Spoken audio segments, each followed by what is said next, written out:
আসসালামু আলাইকুম। ওয়ালাইকুম আসসালাম। আসসালামু আলাইকুম। তোমার কি পায়ে কি হয়েছে?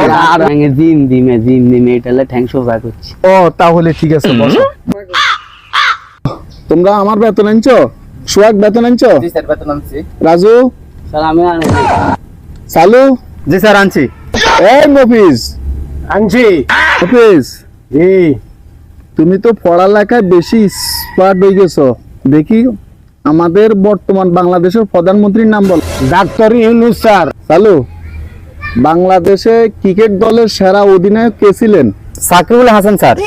এ রাজু, তুমি বলো ডাক্তার ইউনূস স্যারের দুলাভাইয়ের নাম কি? এভাবে নিয়ে আয়, এভাবে নিয়ে আয়, এভাবে নিয়ে আয়। সোহাগ, তুমি বলো 10 আর 15 কত হয় যোগ করলে? স্যার 10 আর 15 হয় 25।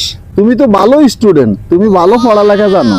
আচ্ছা, সহজ প্রশ্নটা ক, সাকিবুল হাসানের তালতো ভাইয়ের নাম কি? সহজ প্রশ্নটা পারে না, তুই টাকাও দেস না, পড়াও পারস না, বেয়াদব। রাজু, তুমি বলো 1,75,000 টাকা থেকে 75 টাকা 50 পয়সা বাদ গেলে আর কত থাকে বলো? হাতে গনে পড়া না, হাতে গনে, এই সমস্ত ছাত্ররা আমার কোনো দরকার